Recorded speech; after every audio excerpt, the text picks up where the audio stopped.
Thanks for checking in on the State of Basketball Podcast, episode 116. I'm Adam Miller, and I'm here with Jaren Will each and every week, and we are going to be bringing you the news and notes on all 11 Division I schools in the state of Indiana, because in 49 states, it's just basketball. We are glad to be joined by Coach of the Year, right? Yes. Coach of the Year, Scott Moore from Grace College. He's coming back on the show.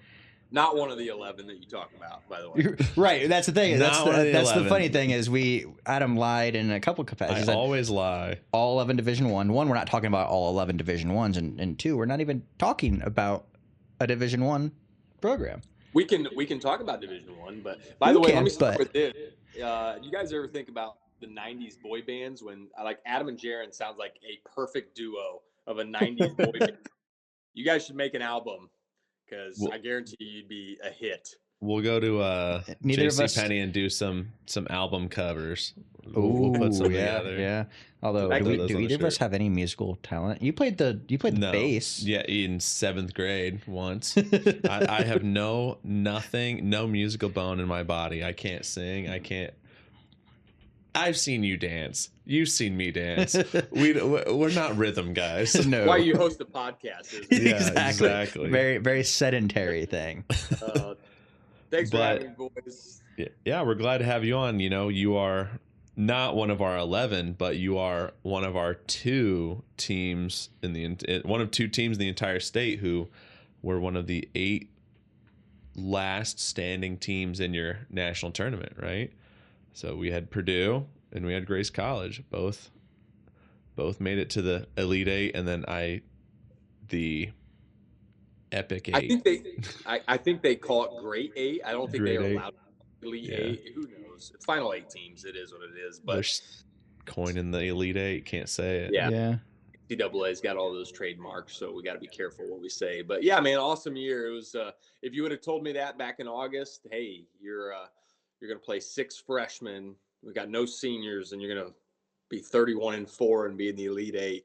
I would have said, well, I think you're mixing something with your Coke, because no way. But awesome year. Young guys grew up pretty quick, man. And it was, it was a lot of fun, a lot of fun across the state of Indiana, honestly, in general. Just, man, seeing all the Big Ten teams here in the national tournament, seeing Purdue make a run, Michigan State even make a run, just fun seeing Big Ten and just Midwest basketball, man. It's been a good year for Midwesterns. Oh, absolutely. And it's funny you mentioned, playing in the tournament and making it to the final 8 with a bunch of young guys, because you reached out to us a couple weeks ago and are like, hey, let's get back on and do a show. And first thing I saw when you messaged us, I texted Adam. I was like, we can't have him on. He's got a national championship to worry about. True. He's got to focus on that. We'll talk to him after the fact. Let's let the man keep the train going. To be honest with you, people always say that too. They're always texting, or there's like, hey, I don't want to bother you. It's like, well, I don't have to play 31 minutes. Like, right. After the prep, my job is over. So yeah, once we get going on the court, my job is very, very, very simple. Just stay out of the way and don't screw it up. But no, man, it's pretty cool. Obviously, we're at the Final Four now, coming up this next week. And how are your brackets, by the way? Did we make it? No. Jaren is dead last in our bracket. He's the last. He's dead last. I'm like 2 points behind. Let me guess. Did you have, of those teams that made the tournament, did you have all those Indiana teams making it that far? That was probably your first problem. No, my first problem was believing in Houston and not believing in Illinois. I think that's what did me. And I've got, of my Final 4, I have Arizona left. Oh no. So, and Arizona's not who I had winning the whole thing. Houston is.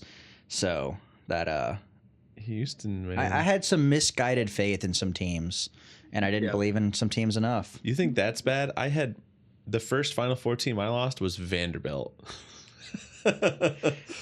You went after it, didn't you? I was like, my other Final Four I also did have Michigan State in the championship game. I was like, this will be fun. But I did have Arizona, Michigan State, and then Vanderbilt. I just felt like, I was like, if Vanderbilt can get to play Florida, I think they'll come out of this region. They just didn't get to play Florida. So it'll be interesting to see, because we were talking about this I think this time last year when the tournament and obviously NIL was coming into play very heavy, um, I felt like it was going the direction where you wouldn't see any mid-major make it into the Sweet 16 Hmm. any and beyond. And then I felt like, okay, this feels like it's going to start being a tournament where not exactly chalk, but you're going to see borderline chalk. So again, when you get to the Final Four, it's kind of cool because you get to see the blue bloods, right? Like Yeah. everybody see Michigan, Arizona, UConn. Like those are such good teams to watch. But what does kind of stink is that opening weekend, man. Not only are you not going to see these mid majors, get to 16. Very rarely are going to get past the first round. Yeah. I mean, Yeah. it's just the money is so different now where these rosters, it's just the playing field is incredible, right? Like, talk about Miami, like, and there are 31 wins, and we're still trying to fight their way to get in the tournament. They're Yep. still trying to convince people to let them in, right? And that is just such a big gap now. So it's good and bad. I think the Final Four is going to be awesome this next weekend, but man, it's those VCUs and those groups that made those Cinderella runs. I just don't think you're going to see it moving forward. Yeah, and I think where I failed this year because I watched these teams, right. Like I think I looked at the full field of 68, and I think I watched a game of everyone but like TCU. I think TCU is like Just one missed team I TCU. just didn't watch. I was like, okay, I could see these teams like. I could see a VCU beating an Illinois, and so I was like, "I'm going to That's the pick VCU problem. over Illinois." That's the problem with And watching then, so much basketball. Is and you then, I can see every scenario. yeah, and then I was talking to my aunt earlier, who doesn't watch any college basketball, and she has her entire Final Four still there. Yeah, She's like, "I spent but 30 honestly, seconds." that's what you're going to see. It's like, look, just stay with the top three seeds in all the Yeah. regions and pick the best matchups, and you're going to be in good shape. Yeah, I know. You had like Iowa was like your tough one. It's like, oh, I didn't have Iowa in my Yeah. Elite Eight. There's Sweet 16. It's like, oh, okay. It actually didn't matter. They didn't come out of there anyway. Yeah. But Yeah, it's I going to be a mean, fun tournament, man. It's I think obviously you guys have talked about it already, just being in Indianapolis. I don't know if you knew this, but pretty excited, man. We actually get to speak in Indy at the clinic. I did see this. I wanted to ask you about this. Yeah, so it's a cool honor, man. The NABC, just the National Basketball Coaches, like they run this essentially marketplace and clinic, and it's a big deal, man. I've gone to probably 10 or 11 Final Fours, and in these clinics, the on court stuff, and then in the classroom, all these big time coaches. I mean, it's free to go if you're a coach and you're a part of the membership. And man, you just get to see these guys just give just gold nuggets, man. And I remember going when I was, first getting into this, 23, 24 years old, and I'm sitting there watching, all these big time coaches just speak and talk about offense, defense, just strategy. And here, you know, in my own, state, Final Four, not even a Division One coach, they call and they say, "Hey, we'd like you to be a presenter." And then they came back and they said, if you have any of your guys or something. I said, well, what if I brought my whole team? And Yeah. so my entire team gets to come down. And so it's pretty cool. The head coach at Navy is going to start us out on Thursday at 1:30, and then we follow him at 2:30, and then Coach Odom at Arizona follows us, and our guys are going to be the presenter Nice. while the three of the coaches just go back to back to back. So it's just an amazing honor for our school, and just it's obviously a big deal since again I was sitting in that crowd writing on a notebook, Yeah. and now I actually get to talk at it, which is going to be pretty humbling. What's your point of topic here? What are you picking? We are going. So it's essentially the title I believe is Practice Essentials of a Championship Program. So what I wanted to do was since I had my guys, I just wanted to spend 45 minutes just showing everybody kind of what we do, either on a daily or weekly basis. And Mm-hmm. what better when you have your guys and they already know what they're doing, it's going to flow pretty quickly. But Yeah. and then I threw in there, I was going to talk about 5 specific things that I've kind of learned as a coach over the last 17 years just to kind of implement in between there. And some of it is basketball related. A lot of it is just life related. And just kind of, the best speakers that I've heard, the best coaches that have done this, they're really good at the X's and O's, and they're really good at kind of controlling the crowd, but they're so good at just throwing in just nuggets about non-basketball stuff, where I left there going, man, like that's really good. Like I can apply that not only in coaching, but also like, oh, when I'm a dad one day, right? Or when Yeah. I'm out with my buddies. Like it's just, I remember hearing Don Meyer speak, and I'm just like, man, I had a notebook full of stuff, and half of them were just one-liners. We're just Yeah. like, Yeah. this stuff is incredible, right? So yeah, I'm hoping it's really good. Really, really blessed that they were able to do it. It's a big deal for our school. Obviously, our president's coming down and our AD's coming down. I think they're going to record it and actually put it on the NABC, for publication and stuff like Oh, that's that. So cool. cool. Yeah, so yeah, so just hope I don't mess anything up. Don't mess it up. Do they? So since you're speaking, that means they give you Final Four tickets, right? That's how that Yeah, works. you can get Final Four. Here's the problem, Adam, is if you've ever been to the Final Four, you've seen they don't play in basketball Yeah, stadiums. you need the opera glasses. Yeah, and those tickets that coaches get, as much as they love you, it don't matter where you're coach. If you ain't playing, you're Yeah, sitting up, baby. So, yeah, we can move better down, watch at but home. I don't get paid enough to sit on that front row yet. So we gotta try to win a national title before I get down lower.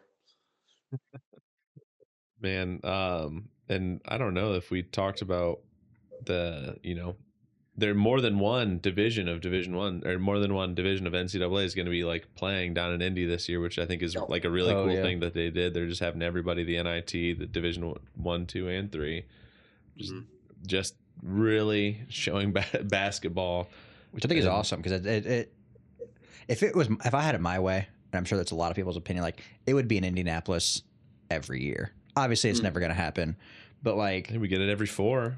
yeah. Yeah. But I just think that it's What's good about it, and I've been to, again, like I said, I've been to 11 of these things, I think now.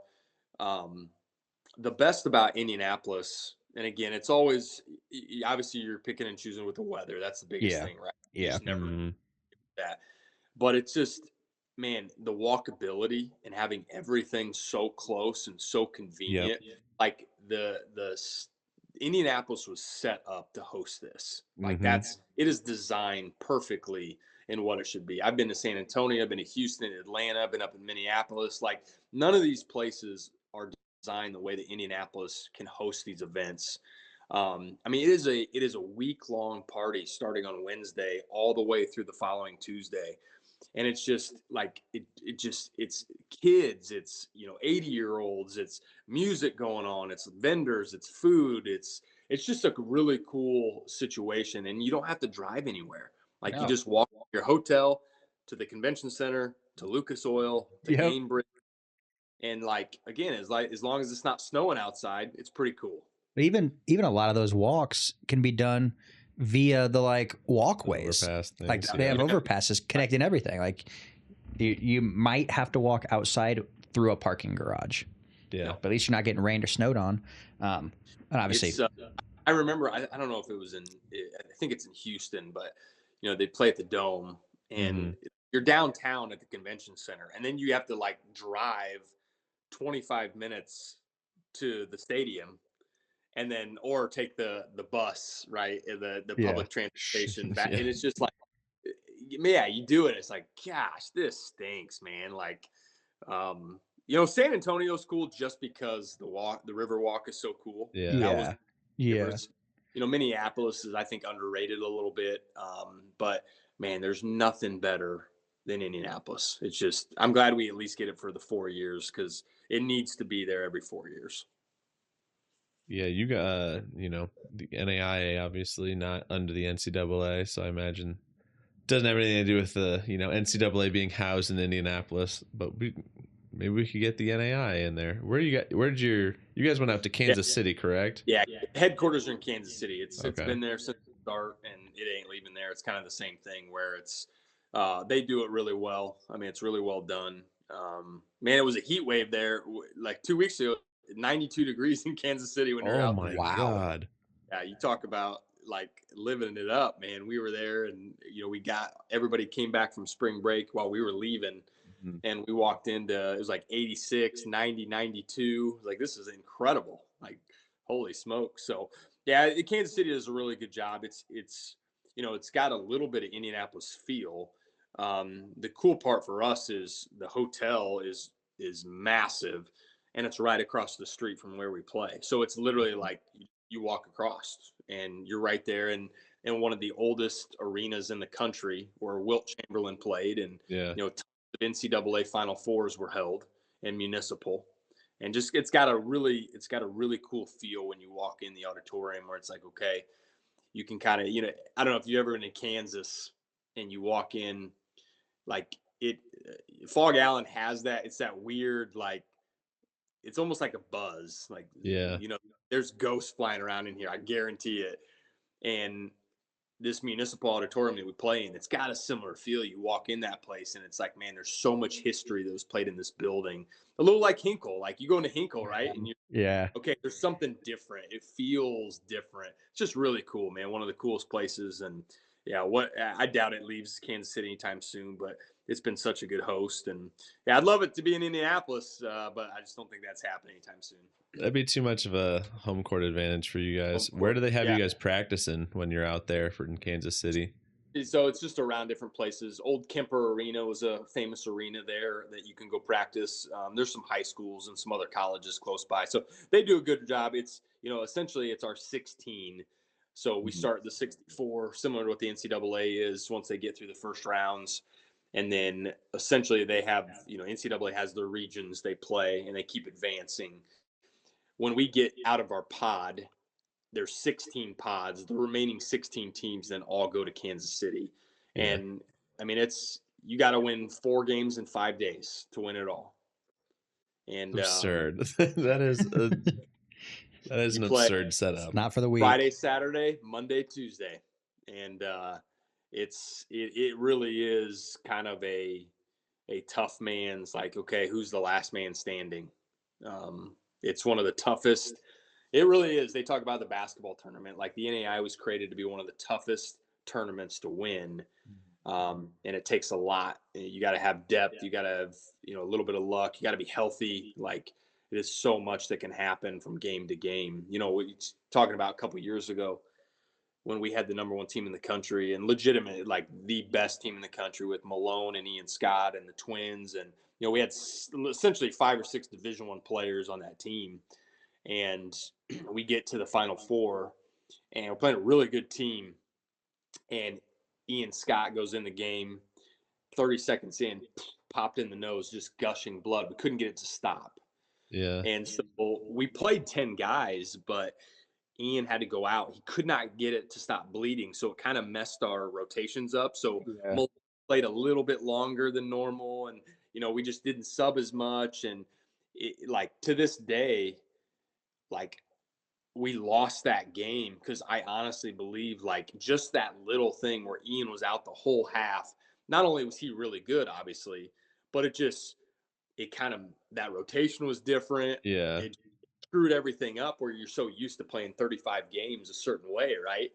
And now, again, that's what you have to be prepared for. Where, look, guy goes down, he tweaks an ankle on a Friday. Don't matter. You're playing on Saturday if you win, whether you Right. win or not.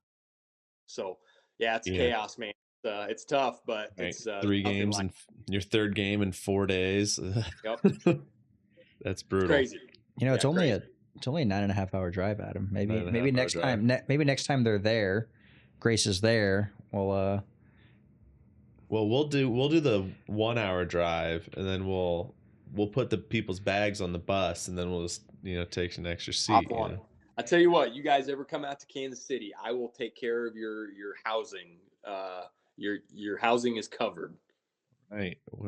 It might be 5 days, Scott. It might be 5 days Don't we're matter. out there. We'll take care of it. Now, the funny thing is, you want to talk about a change in times. Talk about changing, and talk about recruiting and the portal. Um, we won't name them, but man, you get to that Sweet 16 and you see all those teams, and then you look up in the crowd. There are quite a few Division I Oh assistant yeah. coaches crowd writing notes. Oh, I'm Oh, I sure. bet. Yeah, it's I like, all some right, of them aren't I'm wearing their shirt that says where they're from, but you know where they're from, and they're doing Yeah. a little early scouting on the pre-portal action. sneaky, man. Sneaky. Sneaky. That that's just the gray area, right? Getting an NCAA guy come to an NAIA game, like, yeah, what are they gonna do? What are they We gonna don't do? have a portal. It's not a real thing. So I guess if they're available, they can get talked to. So I had a question. Jared and I were talking about this before. Obviously, you guys play in NA, the NAIA, but then my question was, you guys are part of the NCCAA. yep. You were the NCCAA Coach of the Year. So is that a subdivision within the NAIA? Yeah, so it's completely different. It's not a subdivision.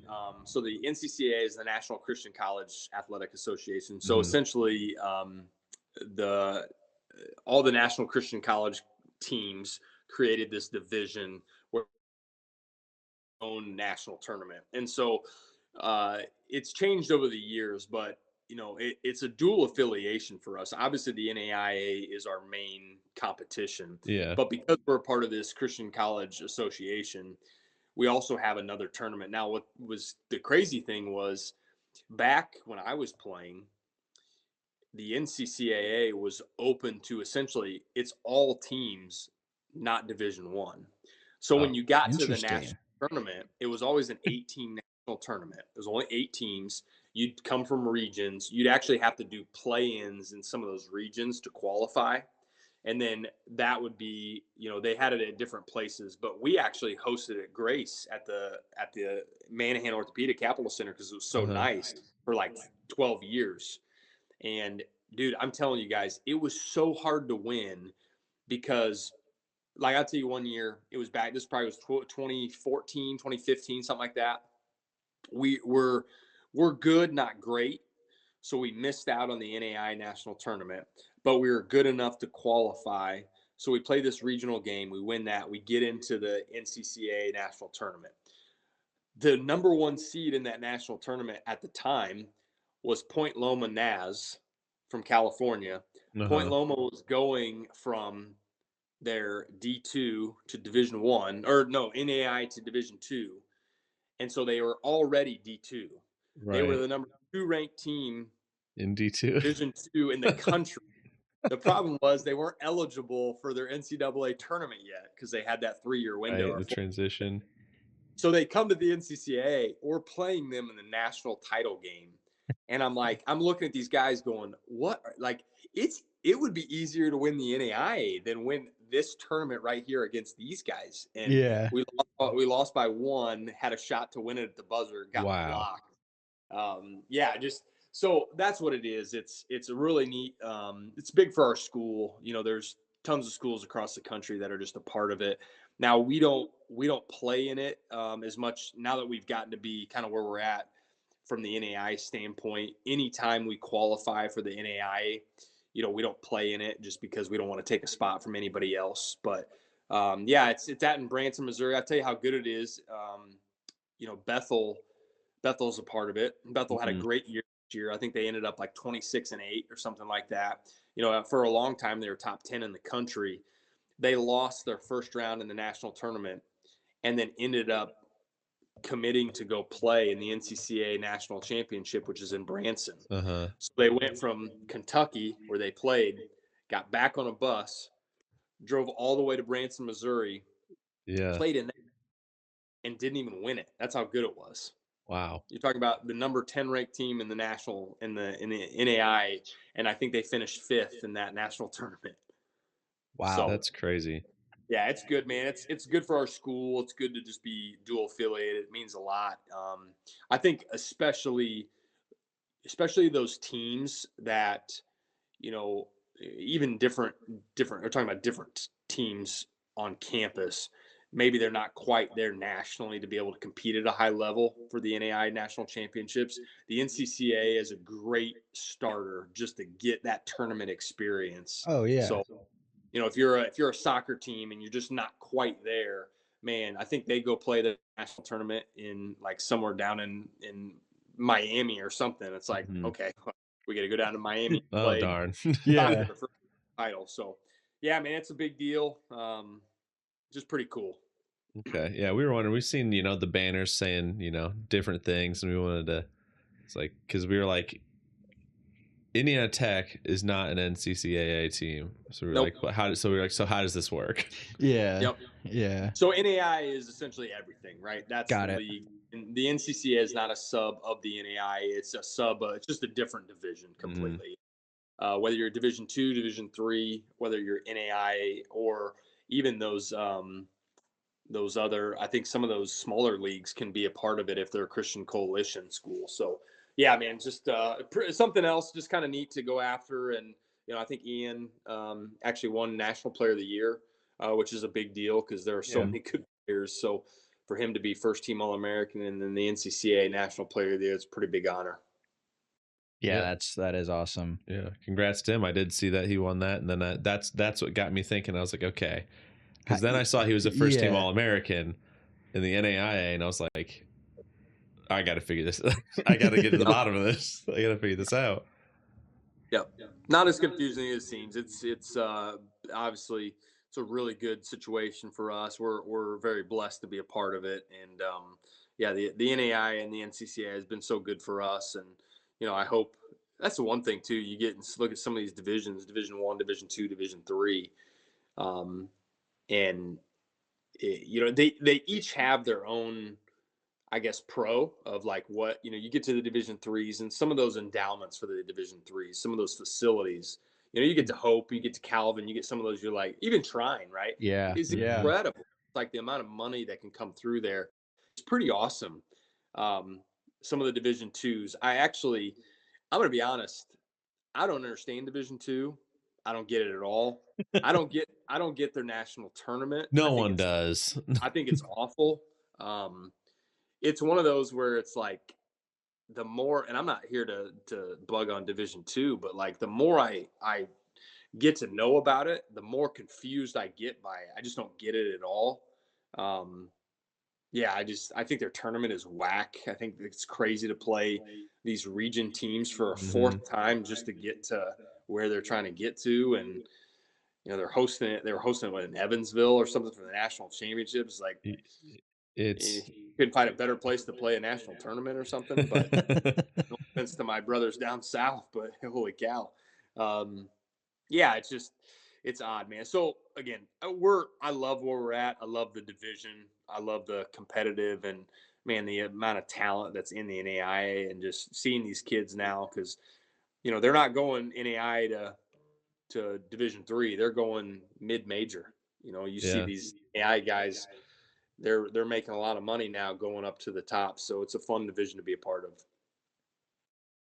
Yeah, that's a good point because obviously you have had, a couple of players that have made the jump to, Division 1, and we got to follow one of our, one of your own this past year, Ian Scott, just watching him play super well at Indiana Mhm. State. And we called him the machine, man, because he's just a machine out there. He's always just gonna get you 10, 12, get you Yeah. get you 6 boards and just be consistent out there. And was really happy to see him stay in the state of Indiana, and glad we got to follow him all year. Yep. He just, man, he's phenomenal. He's watching him. When you talk to coaches and you talk to them about these guys, and obviously his time was up at Grace, so he couldn't play anymore. But that's what I just tried to continue to, talk to these guys about. Is like, look, is he 6'9"? No. Can he jump, 44 inches? No, he can't. Is he the best perimeter shooter? No, he's not going to come off pin downs or flares and just bury you from the perimeter. But you know what he's going to do is like he won us 31 games a year for his college career. For 4 straight years, he won 31 games a year. And it's like last time I checked, like that's what you want to do is you want to win Yeah. basketball games. So if you want to Yeah. win, Ian's a good start to, surround yourself or build a team. And man, if we could have 5 or 6 of them, we'd be cutting down nets every single year because that's what he does, man. He's a gamer. And it was fun to see him just elevate those guys. And I wasn't shocked that he was so good at that. It was a good level for him. It was a good situation for him. Coach Graves is great. Obviously, they would want to win more games. But yeah, we'll see, man. They're talking about some of these guys getting more eligibility left, or I don't even know. I don't even know anymore. It's like whatever. It's almost like their NAI days didn't count, or they're playing 8th year. I told Malone the other day, I was like, hey, have you ever heard of a guy named Chris Winkie? He's like, who? I was like, you're about to be the next Chris Winkie, man. You're in your 8th year or something playing college basketball, and it's just crazy, man. I mean, there's a world out there where someone could win 4 NAIA national championships. Then win 4 Division I national championships. Throwing a medical red shirt in there. Win 9. Well, you could start at the junior college because it didn't count right now. There you go. Start at the JUCO, then go NAIA, then go 1 year D2, and then go D1, and then you could just win at every division. How about that? There you go. That'd be a story. That'd be a movie. Make that a would movie be a about movie. that. I mean, if I'm happy if NAIA guys get some more time. I was kind of surprised. There was Tyler Schmidt who went and played at Valpo the 24-25 season. He was in the portal, and I think he played where Towson last year. I think so. I was like, I didn't know he had more eligibility. Like I didn't know he could keep playing, but if Charles Bediaco can come and play for Alabama, then why not? Why not let NAIA get another year or two? I'm just hoping these guys don't come out like Kyle Mangus just doesn't need to come back to Wesleyan. Like he needs to draw the line. Ben Hummerkaus is coming back after he goes to the Final Four. How He's cool back is that? Huntington. Really neat to, that's the thing is, we were playing him. He was, and it's not because he wasn't good enough. It was like on that Huntington team. Think about this. He was like their 4th option when we played. Like they just had so many guys. He was young, so like like that's how good the NAI was. Where I remember getting out that scout and looking is like, oh, we had Ben Hummerkaus 4th on the depth chart of like who we're talking about. Yeah. And now he's starting for a Final Four team who's going to play here on Saturday, which it's just really cool to see these guys and stay with it and just to get these accolades, especially the Indiana kids, man. It's just really neat to see. Yeah, I mean, not only is he starting, he led the team in plus minus in their last game and didn't score a basket. He just was out there, played his role, and we talked to him literally the day he moved in at Illinois 2 years ago. We talked to him. He was like, "Yeah, coach." We talked, and the focus is I'm gonna be a 3-and-D guy, and that's gonna be my role, and we're gonna make it work. He's like, I don't need to be the lead option here after being the lead option at Evansville, and like I'm gonna play my role, and now he's in the Final Four. Got to get him in one of those track suits, up his playability. Adam and I brought this up earlier before we got on the call with you, but talk about watching the games, right? Like the NCAA tournament, everything. So Adam brought up a good point. He asked me, like, when do you shut your coaching brain off? Like, if you see a set that's run during the NCAA tournament, do you like stop, pause a second, take some notes, and then check synergy or whatever, or do you just watch for enjoyment? No, never. There's no such. No, it's hard. It's you laugh, but it's like when you're in this, it's like you just I'll say this: I view the game differently than I ever have. Oh, so for sure. When I'm watching a live basketball game, and I can do that for the NBA. Like I can watch the NBA and just watch. Like I can do that. But most college games, and really it doesn't matter if it's Division I, Division III, NAI games. If I'm watching, I'm always watching from a coaching perspective. And honestly, when I'm watching AAU in the summer, it's hard to shut that down. Where you're supposed to evaluate kids, right? Man, half the time I'm evaluating. Oh man, I really like what these guys are doing. And it's like, dude, that's not the point here. You're trying to find a kid. They're the whiteboard. The NCAA is really good though because these guys are obviously put in front of you, and it's one game after the next, after the next, after the next, and you can sit there and you can binge watch these games, but very rarely am I looking at the score. It's more, um, well, I'll explain this. Like, you're watching the UConn game, and as a coach, and a fan, I guess it's mixed emotions, but you know, I'm thinking to myself, okay, halftime of that game, what am I going in the locker room if I'm Hurley?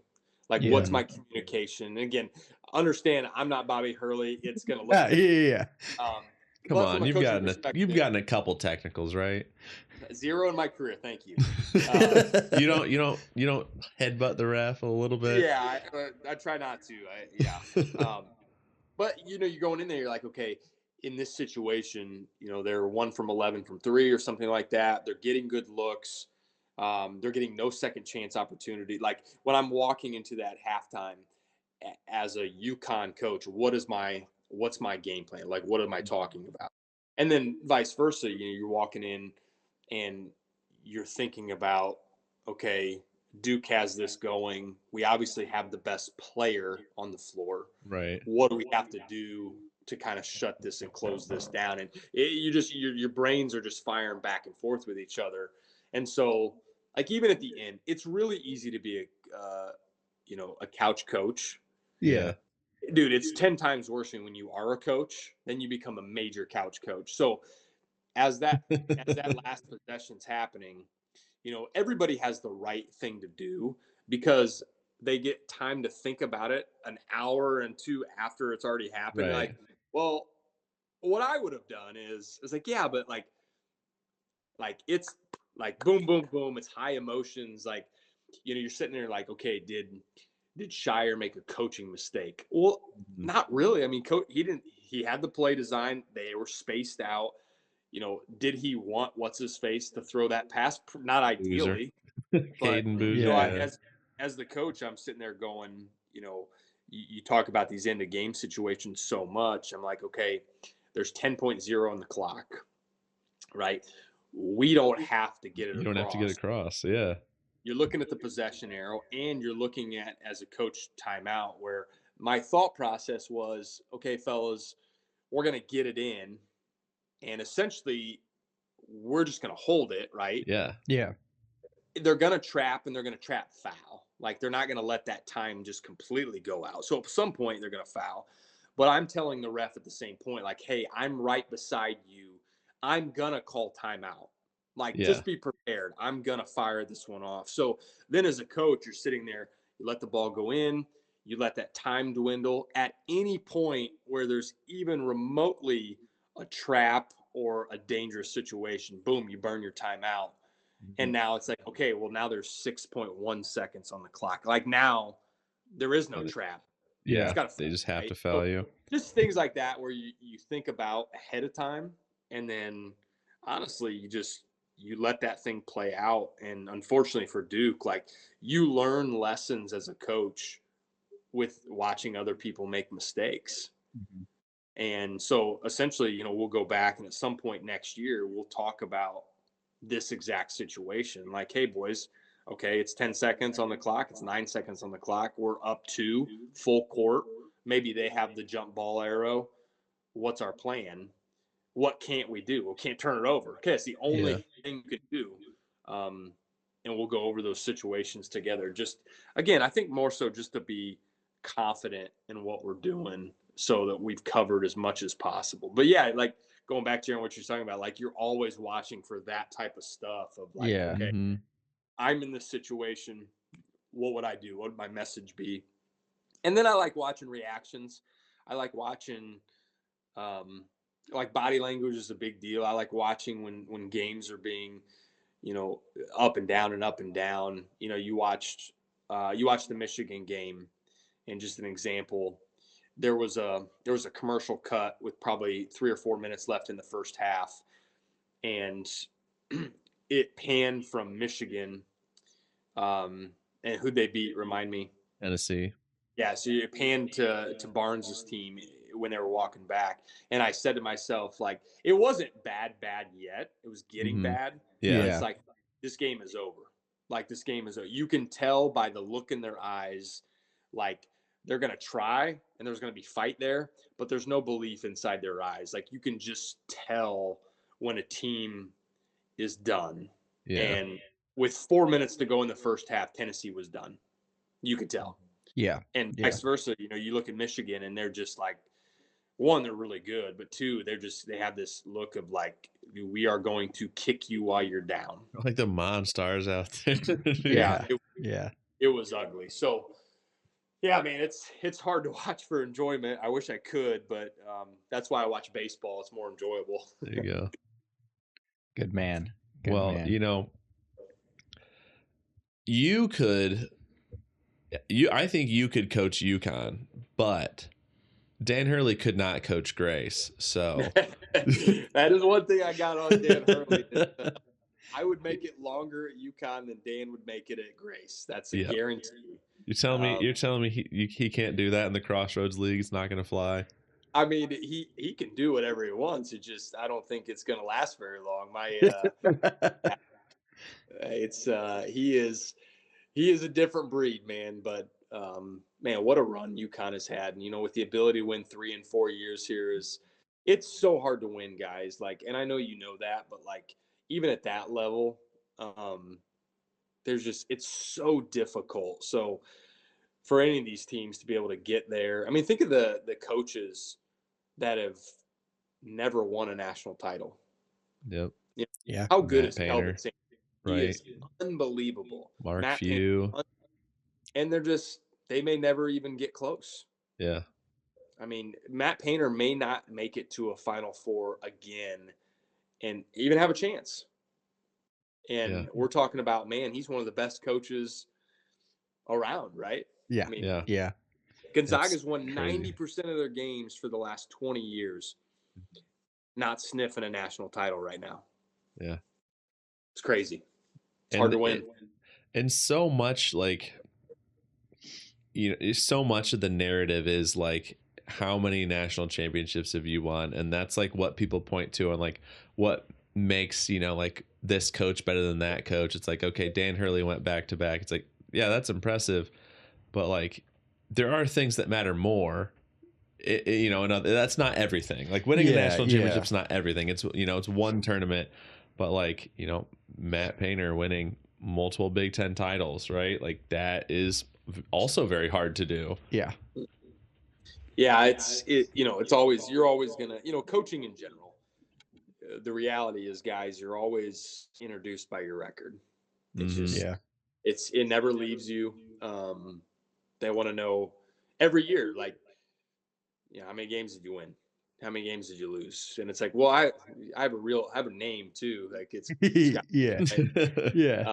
You know, you don't. It's funny. It's the only profession like you don't go to the dentist and be like, hey, so how many successful cavity fills have you had in your career? How many you screw up? Like, let's talk about those. But it's something that, you know, when you get in this profession, like you have to be well aware of like winning is hard, you know, and winning consistently is hard.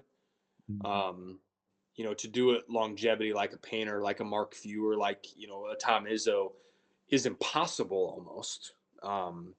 So you really have to go in knowing that, okay, if you just make it about that, if that's the only thing that you care about, man, you are going to be miserable.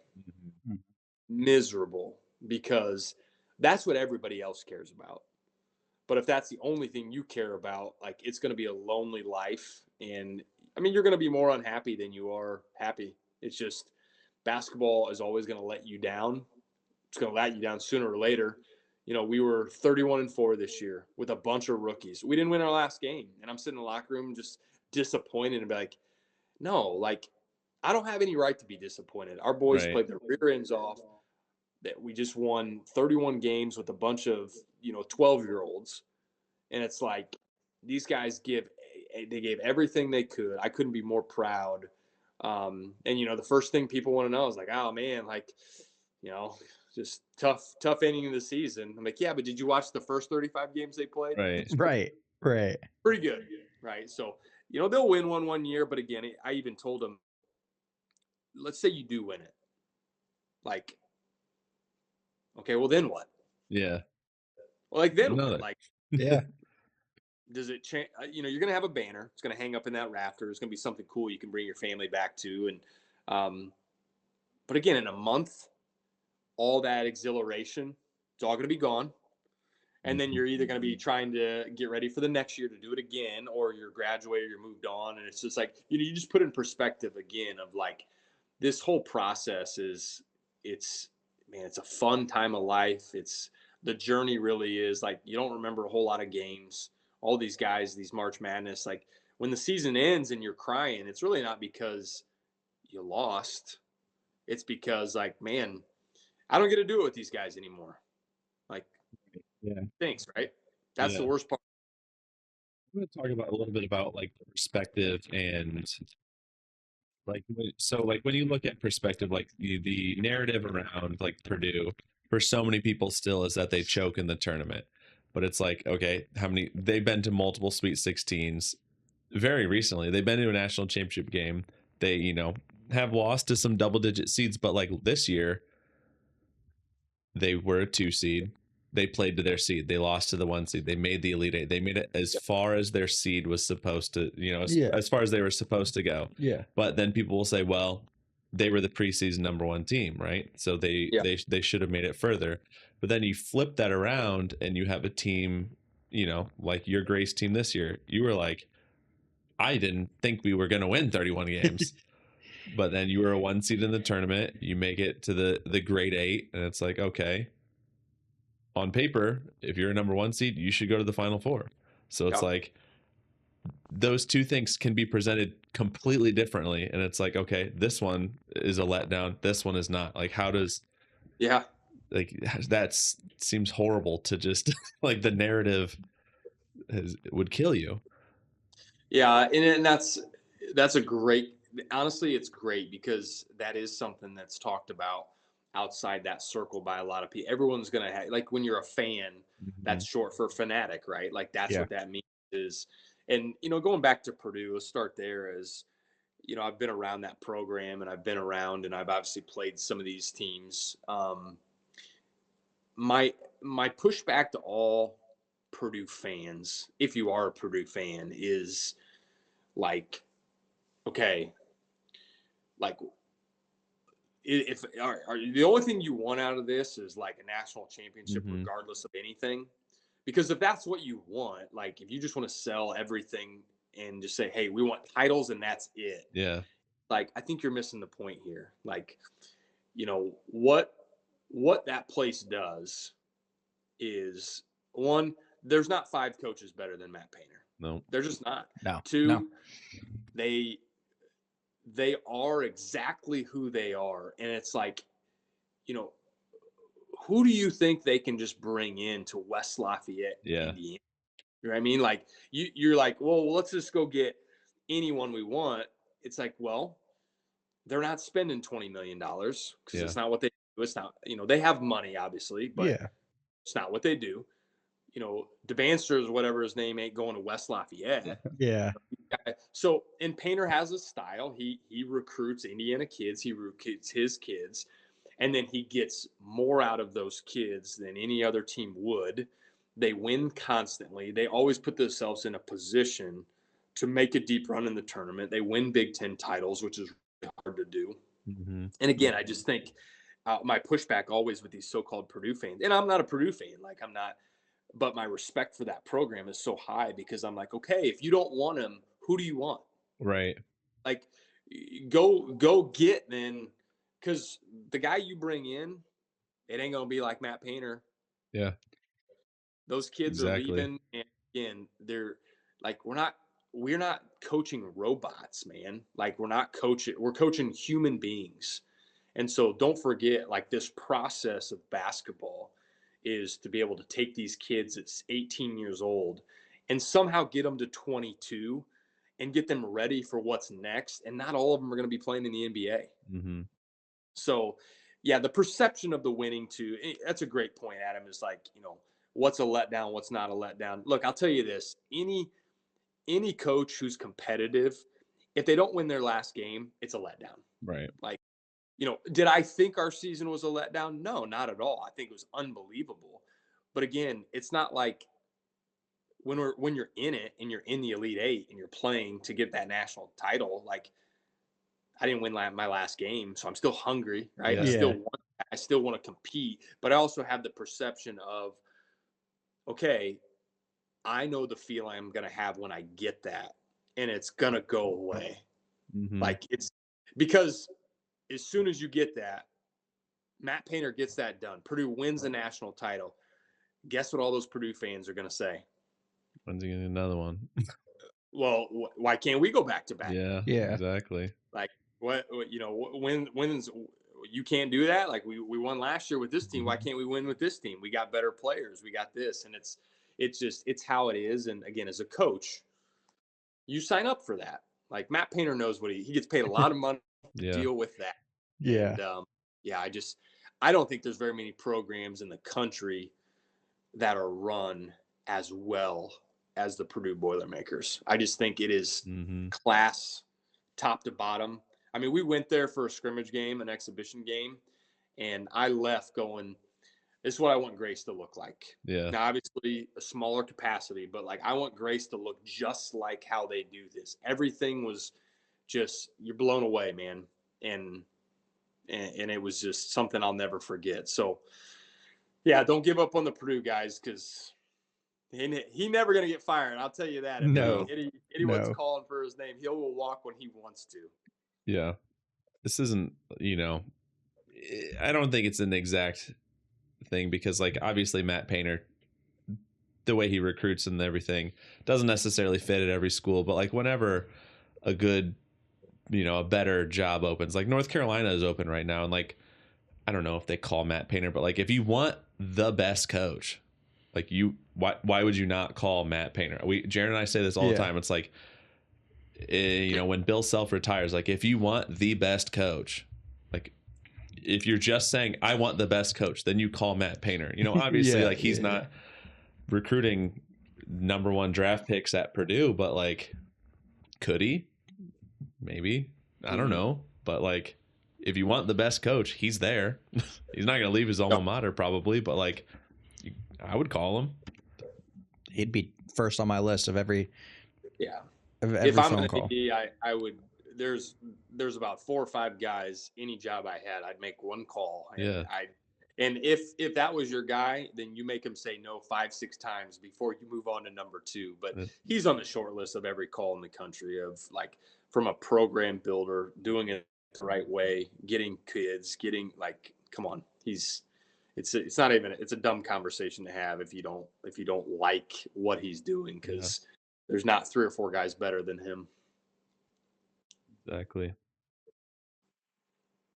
Matt Painter. I don't know. Yeah. And it's like, obviously, the narrative is so often is like, Purdue's never won a national championship, and like, everyone's so crazy on Twitter, and it's like IU fans are chirping at Purdue fans. It's like, you didn't even make it. You didn't even make it. You couldn't even get into the tournament. Like, what are we doing here? It's just. I like Jaren though. Daren's gonna. He's. That's the other thing too. Is like, man, it's crazy today, especially with the money. Like, it's a win now, or like we're gonna chop you off, right? And Dad. You still have to give some of these guys just a couple of years to like just see if we can get it going, right? Like, DeVries has been successful everywhere he's been. Give it 3 years, and in year 4, if they're going the wrong direction, you can make a decision. But I think any of these guys, you get these jobs day one, and they're expected to all of a sudden, be the '87 Hoosiers. It's like, well, Michigan State's pretty good, Michigan's really good, Purdue's pretty good, Iowa's pretty good, like Illinois is pretty good. Like, there's a lot of teams in the Big Ten that you're trying to like win games against just to survive. So. I got to ask you guys how some of these coaches changes. Ball State, new coach, and Did we have any other ones in Indiana changes this offseason? Butler. Butler. Yeah, but NORAD got the Butler Yep, job. those were the two. That was the two. How we feeling?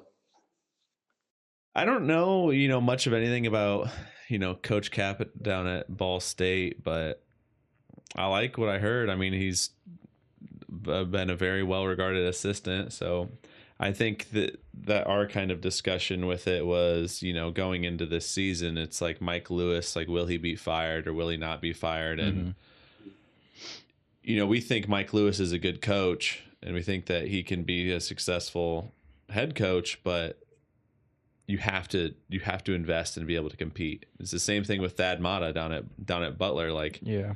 Thad Matta, obviously an incredible coach, right? But did he have the resources to compete? No. in the Big East, absolutely not. So, like, does a new coach, like, will he be better? I hope, if he has better resources, probably. So I think it's for both of them. It's like a resources problem. What I'm going to be intrigued by, especially with Ball State, right? Having gone there, knowing, how they fundraise for the institution in general, and like allocate funding, and like, okay, I didn't experience their current athletic director while I was there. Experienced their president. His whole thing, he came over from like Western Kentucky. The emphasis was fundraising, right? That was a big thing, and moving towards that. And this was before NIL was even a thing. And now that it is, it's like, okay, Coach Cap in his presser, he said, is like, we've got the resources to build a team.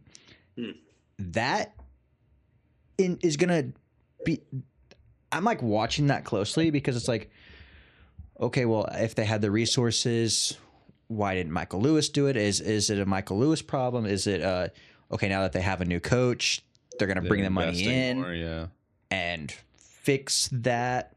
So it's going to be really interesting to me, at least, just because I mean, Coach Cap has been a good assistant everywhere he's been. Like, they've built programs under infield. Like, we saw it at Dunk City several years ago with Florida Gulf Coast. Like,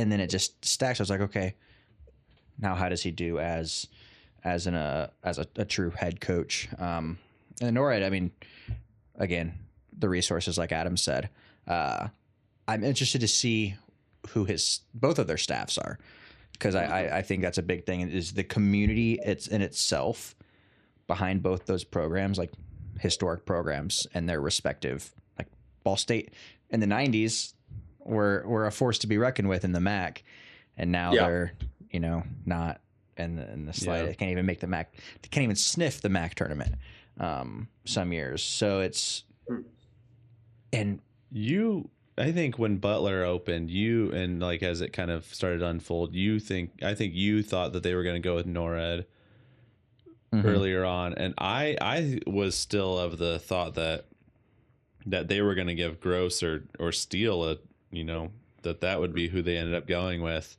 just because of coaches moving from the NBA and not be assistants in the NBA, and then not being super successful in college. I thought that they would go with, like, the guy who won 31 games is a Butler guy, but and those are conversations, and I know Travis somewhat well, and those are personal conversations. Obviously, you try to stay out of their business, because I know that everybody has an opinion, and but those are tough, man, because again, you look at that, I think even for Travis, like, okay, they had the year they had. I think the one side of your shoulder is going, man, this is frustrating. Like, we just had a perfect season, literally a perfect season, and I'm over here trying to defend my team on how they should make the tournament. Yeah. So on one side, he's probably extremely flustered, going like, man, can I do that here? Because that's frustrating. We were just perfect. right. And I got to deal with this. But on the other hand, he was at Xavier, and he was fired, and he had that situation where now it's just gotten worse, where I don't know Butler's situations, but like, they're not competitive right now in the top part of the Big East. And it's like, how far are they away? Like you just said, Thad Matta, Thad is as good a coach there is in the country. And like, they're still falling short. So Yeah. again, is that we are guessing that's a Butler problem, not necessarily just the coaching problem. Right. So in Steele's mind, and again, I don't know any of this. I haven't even talked to Travis about this, but it's like one end, you're like, okay, I've got a really good thing going in Miami. They're building this $200 million plus thing. Right. I'm sure he got a major salary bump. I'm sure they have some NIL engagements where obviously there's a lot of eyeballs. Is that a better situation? Or do I go to a situation like Butler where, boom, I'm back up, but yet it's not going to matter because if I don't have the resources to do it, guess what? In 4 years, I'm going to be looking for another job again, and I don't have the Miami, Ohio that I just had before, which is pretty good. Got to play UConn twice in that league. Yeah. See, what I think happened is I think Travis called Charleston and said, hey, my brother is a home run hire. Yeah. Well, I was just thinking, you should take him. And Gross got a random call from Charleston. I was like, hey, you want to come be our coach? Because Mac just left. And he's like, Akron? Charleston? Yeah.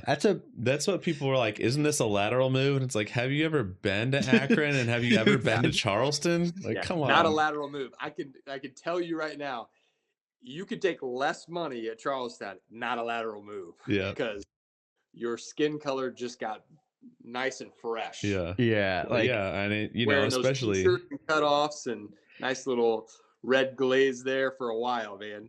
Yeah. Now that works out for, if Gross does well down there, that works out for him. And then now Travis doesn't have to compete against his brother and have the second best team by the metrics in the league. Yeah, now the top of the MAC is wide open for Miami to just swoop in, and I did they give that to the assistant there? Yeah, I think so. Yeah. They promoted.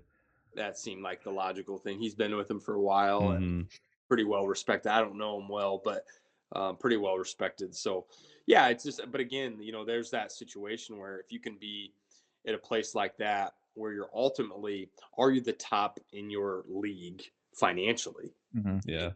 If you can be the top in your league, I do still think these coaches, will struggle if you're in a one big league. I think that's really hard to coach at. You look at Calhoun, and the Mountain West has multiple teams, but like, again, Utah State had turned into just a powerhouse, right? Yeah. And, he had an opportunity and boom, he's gone. Yeah. So you wonder about, some of those other schools that don't have that opportunity to have 2, 3, 4 teams get in the national tournament, where it's like, yeah, man, it's hard. It's hard winning 28 games. It's hard being Belmont. Yep. You have the year that you have. You're phenomenal, man. You are such a good team.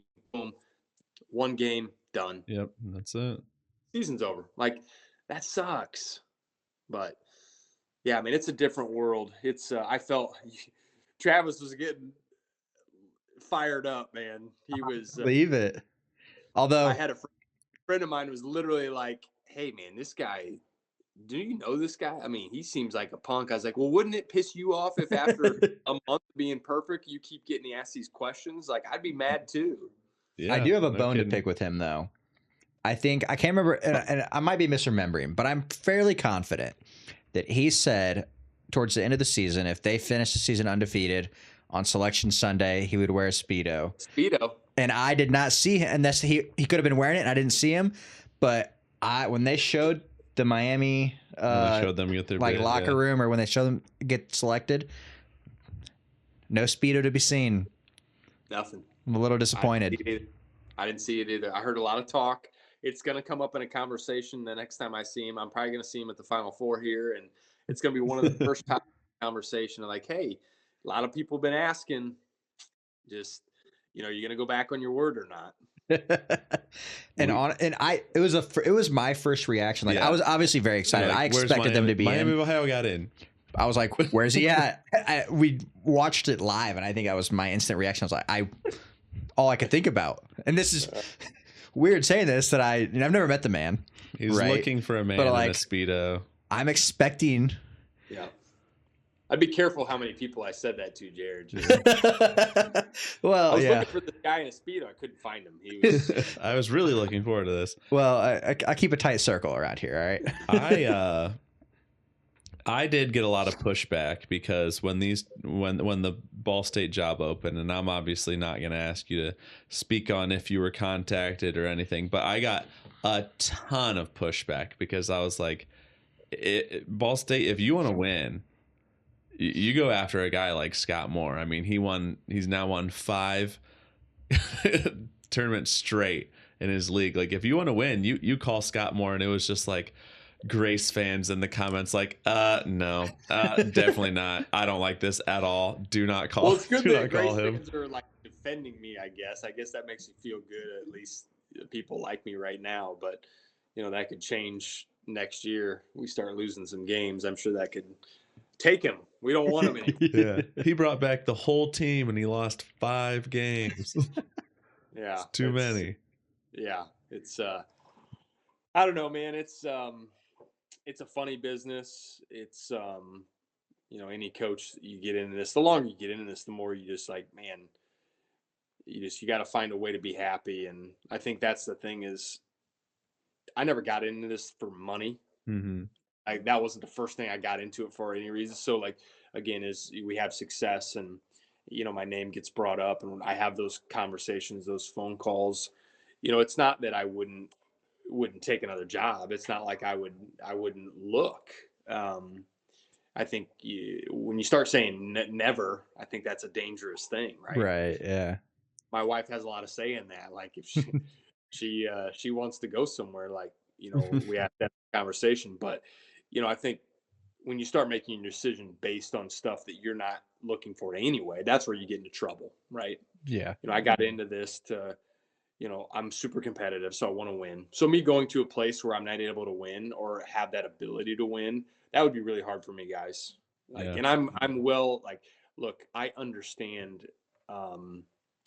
It's easier to do that at some places than it is others. And in the world of Division I now, it's funny because I think the gap between my job currently and some of those low majors has really shrunk. And so, could I take this job, that job, if they wanted me? Yeah, like maybe. And I could get a little bit more money and a little bit this, but it's like, man, is it life changing? Is it what you got into it for? And be ready, because if it doesn't work in 4 years, are you ready to drive a truck or do something else? Are you gonna be happy losing 15, 16 games? Yeah, I mean that would be. To be honest with you, I like to say, I can. It's not just about winning and losing, but like, golly, man, it'd be hard to lose 15 games. Mm-hmm. I just put a lot back on my shoulders of like, man, what am I doing wrong? Like, again, we have the ability at Grace to win and win a lot. We got the right kids, we got great support, and yeah, it's just we got great fans. It's just the expectations sometimes they can weigh heavy because I think people just think that winning 31 games a year for the last 5 years is like normal. It's like, oh yeah, that's it is cool. Somebody even said, just this is now 5 years. We have more wins than any team in the country at any level. Yeah. We're like 1 win above Houston Cougars or something like that. Insane. And it's like, that's really cool. I mean, that's really neat. And it's like, to be able to do that at a place, like, I don't care how good you are as a coach. Like, I don't know if I could do that everywhere. And it's not even about me. I don't know if we could do that anywhere. Like, there's some places that are just tough jobs, right? Yeah. And I got in this for certain reasons, and right now I can accomplish those reasons where I'm at. So if I don't get those phone calls, it's okay. We'll just if the schedule allows it, we'll just take Grace and we'll just bring you to St. Louis. They need another team in Arch Madness. We'll just throw you in there just to see what happens, just to see like how your team stacks up. Could be fun.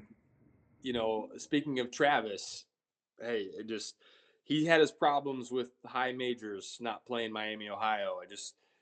I want you to know that I'm not naming any coaches out there, any teams, but it is not easy for the Grace Lancers to get very many Division One games as well, or Indiana Wesleyan, or Oklahoma Wesleyan, or Langston, or any of those. So, throw us a bone there. Throw us the little guys a bone here. Ball State, Coach Kapka, Butler, NORAD. We should. I mean, come There on you now. go. Butler versus Grace is an exhibition. Wouldn't that be sweet? That'd That be would be good. pretty cool. When we had Brooks Miller on the year after they won the national championship, he was like, "Can you get in contact with Matthew Graves? I need to play somebody. Nobody will play me." No, but same point, right? Like, it just doesn't matter, man. When you're good, all levels are good, and they provide a problem. So, man, that Trine team was fun to watch too, man. What a cool program. My alma mater, Jaren, You your Trine alma guy? mater's yeah, Nice. Jaren, your alma mater's gonna win a national championship. In Sorry. I got bowling? and I got to Tough see ask, it. I got to tough see ask. it in person because it was in Fort Wayne. That's true. Hey, that's one heck of a draw, playing 4 games at your home arena and then playing 2 45 minutes away. I know. Pretty good setup to win a national title, huh? Yeah. Yeah. Hey, yeah. man, that's what happens when you're in the great state of Indiana. I mean, I That's guess right. I could also claim like if West Virginia wins West Virginia. a natty, because that's Fair. where my master's is from. I feel like that's cheating though, because I didn't live on campus for You got 4 the paper, years. maybe. So No, it's- isn't yours all wrinkled? Did they send you yeah, wrinkled? yeah. I got my master's degree. I got my diploma or my like certificate or whatever in the mail, and it came. The mailman shoved it into my mailbox, so it's all like creased and wrinkled. See what $40,000 got you. Yeah, no kidding, no kidding. And here I am just talking into a mic every week. But you love it, right? Yeah. Fun. Oh yeah. Oh Well, yeah. what do you guys do with your life after next week, man? Get a lot of time back. Yeah, Jaren's busy in baseball, so Yeah, it lines up well to an extent. That like the basketball season ends and then baseball season ramps up, but it sucks because the first weekend of like the first round, Thursday, Friday, is in the middle of baseball season. Like it's like the first week of the baseball season, so it's the first week that we go 6 days a week, and so I miss a large chunk of games because of practices. So that's unfortunate, and I've let my boss, the head coach, he gets an earful from me every year. It's like, let's just cancel practice; it'll be fine. kids don't watch the games anyway. Man. Yeah, the kids literally they'll come up they come up to me in the middle of practice and be like, "Hey, what's the score of the game?" It's because they're all betting on it now, man. It's all these kids Yeah, are true. nice betting apps for. It is true. We've got several players who do that. I hate all the betting. The ones that get me now are like the Kalshi ones that are like it's not a bet, it's a prediction, and then they're like they're not allowed to legally say, so they're like, who's gonna win the big basketball tournament? And they're like, the team from Houston or the team from Ann Arbor. It's like, dude, I hate it all. It's so bad. It's It's terrible. so good. Yeah, Jaren was telling me his cousin or something or other, one of your relatives was like betting on it. And you say that, they're like, they're not even old enough. They're not even 21. Crazy. Yeah, one of my baseball players That's crazy. is, and one of our someone else adjacent to the baseball program is under 21 and is Crazy. betting. Like, I'm just like, how? First off, like, good for you for being smart enough to figure out how to play the system. Telling you, like, my college guys got to figure it out, man. It's somehow it's legal, and I don't even know what it is, but they don't have to put any of their money in. Weird. It's credits or something. I don't know. I stay out of it, but all right, I got to get going. But I want to before I leave, I want to hear these Final Four predictions. Let's go winners from each game, and then a national champion. I think the biggest issue with the entire tournament is that they put Arizona and Michigan on the same side of the bracket, Pick one. because that is going to be the best game. I mean, I think UConn. I think I'm going to take UConn over Illinois, but I really want to have an all Big Ten national championship game, so I'm going to go. Michigan over UConn in the finals. I also I lean towards it's hard. So the UConn Illinois game, like I want someone from Indiana, right? There's Ben, who we know well, right? And then there's Braylon Mullen, an Indiana guy playing in front of his hometown again. But it's just Hurley is just 3 and 4 years is that's too much, man. I gotta ride with Hurley. I just think that the way that they beat Duke, being down 19, one of the biggest comebacks ever. Alex Caravan didn't touch the ball hardly at all the entire game, and they're making it work like that. It's like, okay, Yeah. I don't care how big Illinois is. Biggest team in the country. I gotta go UConn, and I really like Arizona. I as much as I like Dusty May, like there might be 400 points scored in that game. Is there? I hope I so. would take the over. Speaking of betting, Yeah. whatever it is, go over. Yeah. But I just think that Arizona is just they're gonna find a way to make it work. So and then I think UConn does fall in the national championship against Arizona, though. I think that Arizona over UConn. I think that Arizona's due. I think the right side of the bracket wins it. Right? Yeah. It's one of those teams. Who are your picks? Honestly, I'm going what you said. Michigan, Arizona is going to be interesting, where it's like, look, there's going to be some luck involved. There always is, but man, you watch their team and they just have too many weapons, and not many of these teams, all these teams have deficiencies somewhere. Like even UConn, has deficiencies. Illinois has some deficiencies. Michigan just doesn't have very many. So like, when I'm sitting there going like, who's going to win it? I tend to lean towards the team that is really going to have to get outplayed in order to not win the whole thing. Yeah. Mhm. And Michigan's one of those. As good as Arizona is, Michigan's better. And can they beat them? Yeah. I mean, Arizona could literally beat them by 8 to 10 points, and boom, it's a walk-off. But dude, we're going to say all this, and we all know that Illinois is going to win the national title now. Yeah. That's how it. But yeah, man, I haven't seen too many teams in the last 10 years really that have been as complete as the Wolverines this year. They just have so many just things that they do well. And it's like, for Arizona to beat them, even as good as Arizona is going to have to play really, really, really well. And I think even Michigan's going to have to struggle. Mm-hmm. Like, I think if Michigan plays a B+ game, even as good as Arizona is, I think they're winning. I just think they have too many weapons on that side of the ball, man. They're a problem. So I think Arizona, they score so many twos, but you got to be able to shoot the 3 ball to beat Michigan. Yeah. I feel like That's fair. You got to be able to knock down threes. So we're all going with Illinois then. That's what's going to happen. Go. Yeah. Illinois. Ben Hummerkaus, national champion. Ben Hummerkaus, man, I'm glad he's out of the league. I don't have to mess with him anymore. Hey, he might be. Hey, you said earlier you didn't have to mess with him very much either. He was 4th on the depth chart. True. Oh, trust me. I said I didn't have it. It was a terrible coaching decision because I'm sure he killed us. There's how much I actually know.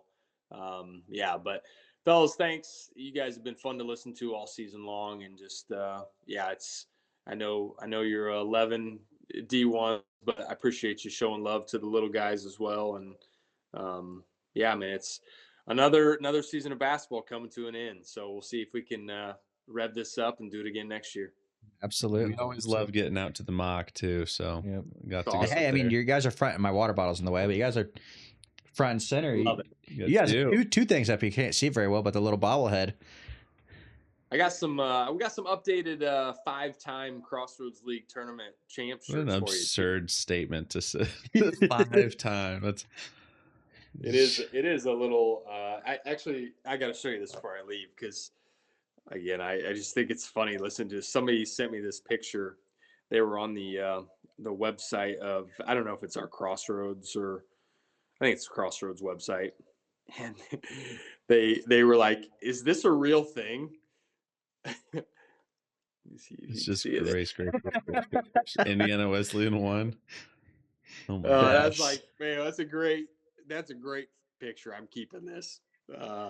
That's the tournament and regular season conference over the last 5 years. So we have 9 of the 10. Naturally, So Donegal Wesleyan, was the other the one. one that got away.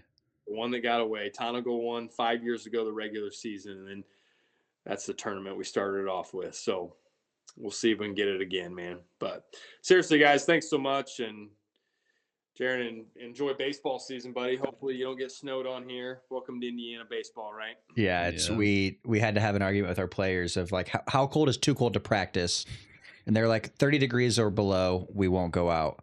I was like, okay, so we'll cancel all of our games that are going to be below 30 degrees. They're like, oh no, for a game it's 20 degrees. Like that's not how this works. Yeah. I just, man, baseball in April in Indiana. Yeah, it's not fun. Gonna be playing on a pool this week. Yeah, we're supposed to play a tournament in Anderson this weekend, and we expect it to be canceled. Yeah, good luck. We'll be walking around Indy. Hopefully it's somewhat sunshine, between these clouds because it's supposed to be raining. But it's gonna be a fun Final Four, boys. Good luck on your presentation. I Yep. hope you do well. Thanks, fellas. Teach soon. those people. All right. All right, guys. Later. See ya.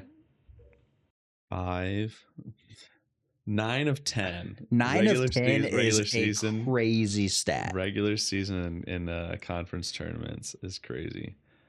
He's got to win both next year. That way, that screen is just Grace. It's just Grace for the last 10. Yeah, because it was yeah.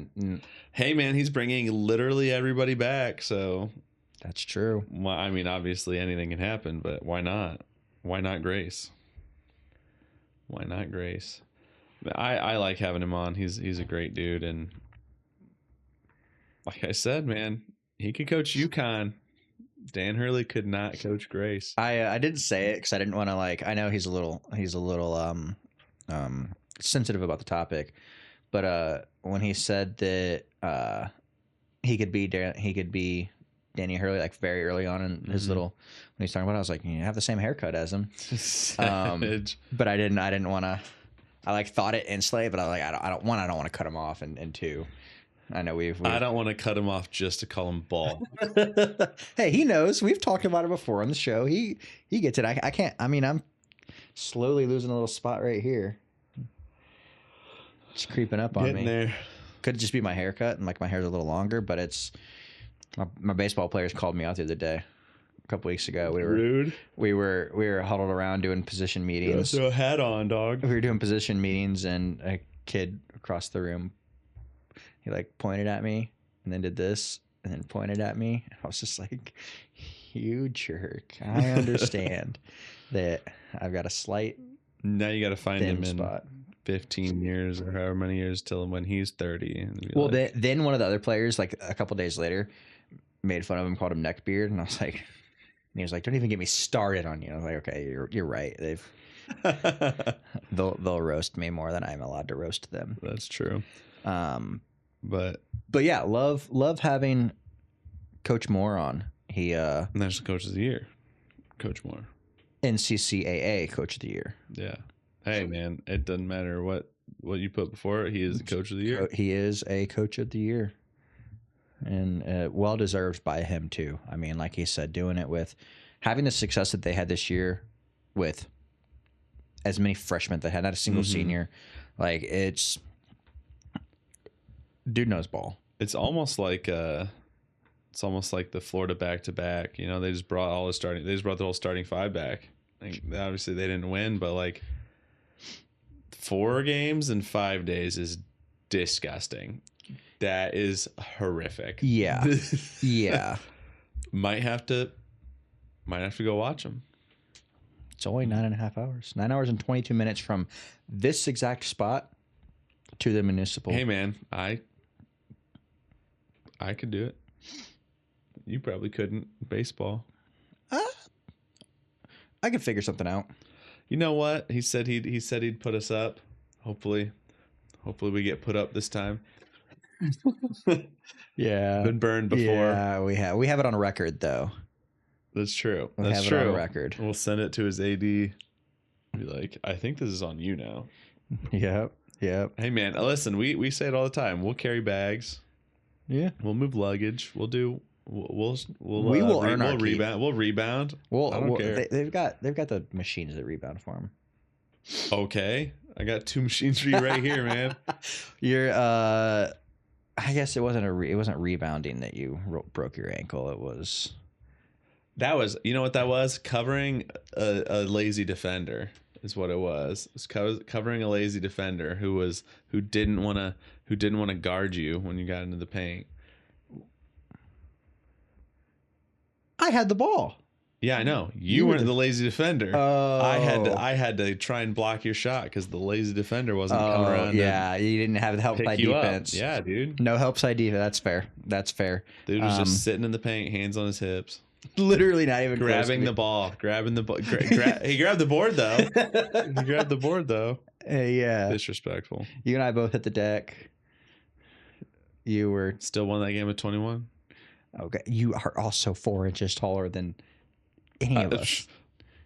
You know, I'm just mad it took me a million years to figure out that for a doctor to tell me that I needed surgery. First guy was like, "You'll be all right." Yeah. Anyway, neither here nor there. Yep. We will rebound. I won't hurt myself. We will rebound to earn our keep. Yeah. Yep. I'll get coffees.